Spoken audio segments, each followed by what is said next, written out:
Dígovolo sempre, non vos podedes empeñar en plantar unha clase de tomate na vosa horta porque vos guste.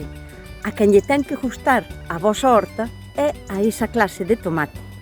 Si a finales de outubro tendes unha tomateira así de bonita, así de frondosa, así de sana, e que aínda dá tomatiños, mirade para aquí. Si unha planta de tomate decide que a horta túa é axeitada para a súa vida, esa é a clase de tomate que tendes que plantar. Non hai que plantar a clase de tomate que vos guste a vos, hai que plantar a clase de tomate que lle guste a vosa horta.